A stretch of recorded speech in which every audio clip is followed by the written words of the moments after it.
Olá, eu sou Elza Mouraria e nós estamos no 20º passo da nossa jornada de 40 dias no livro de Êxodo. E que bom que você está seguindo comigo.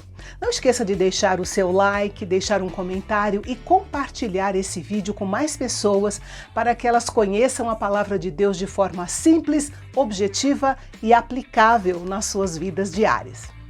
No vídeo passado, eu terminei dizendo que o privilégio da liberdade traz consigo a responsabilidade.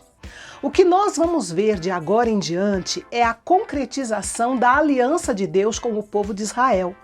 Na aliança com Abraão, Deus passou para os hebreus a escritura da terra prometida para os seus descendentes.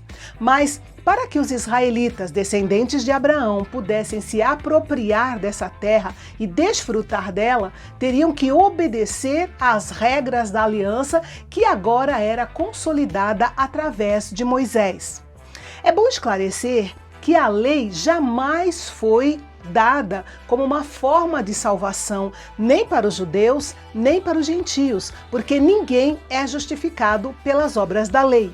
A salvação não é uma recompensa pelas boas obras, mas é um dom de Deus por meio da fé em Jesus Cristo.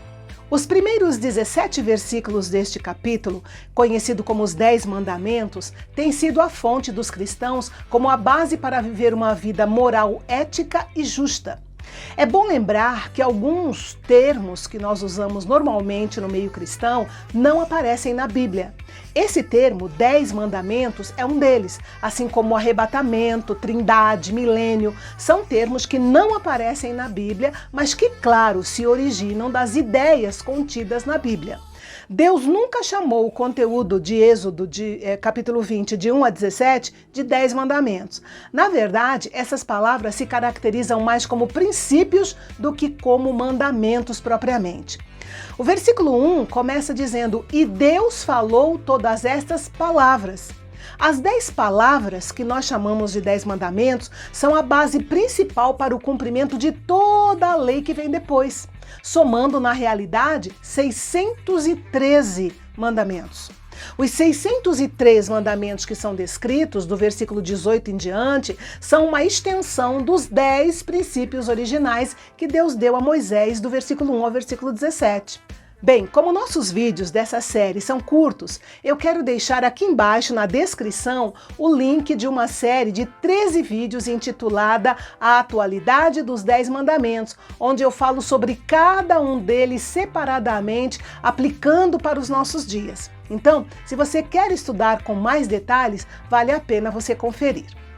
Na continuação, nós vemos que o povo estava tão impactado com a presença forte do Senhor no Monte Sinai, que preferiu que Moisés fosse o intermediário entre eles e Deus, transmitindo tudo o que lhes fosse dito e exigido por parte do Senhor. E foi assim que Moisés se tornou o mediador da lei e da sua interpretação para o povo de Israel. O sucesso da nação de Israel, assim como o nosso sucesso hoje, dependia de ouvir a palavra de Deus, de crer nela e de lhe obedecer. As nações ao redor de Israel construíram suas religiões tomando por base aquilo que podiam ver, ou seja, ídolos feitos por eles mesmos. Mas Israel deveria adorar ao Deus invisível e não devia ter nenhuma relação com os ídolos, mandamento que ainda é válido para os nossos dias. Deus advertiu Israel para não manufaturar ídolos e para não construir altares elaborados, como aqueles usados pelas nações pagãs vizinhas. Um altar simples de terra ou de pedras não lavradas seria aceitável diante do Senhor. Se as pedras fossem trabalhadas, poderiam acabar se transformando em ídolos e o trabalho do homem se tornaria mais importante do que a adoração a Deus. Então, a pedra natural que o Senhor provia era tudo o que ele aceitaria. Outro detalhe importante aqui Já no finalzinho do capítulo, é que tanto a nudez quanto as orgias com prostitutas cultuais nos templos faziam parte das várias cerimônias religiosas pagãs, mas eram expressamente proibidas pelo Senhor. Então ele ordenou aos sacerdotes israelitas que usassem roupas especiais para cobrir a sua nudez quando eles subissem os degraus do altar de Deus para oferecer sacrifício. E se eles não obedecessem, corriam o risco de serem mortos. E de agora em diante, nós vamos ver que Deus expressa na lei todo o seu cuidado pelos direitos e pela integridade de cada indivíduo do seu povo.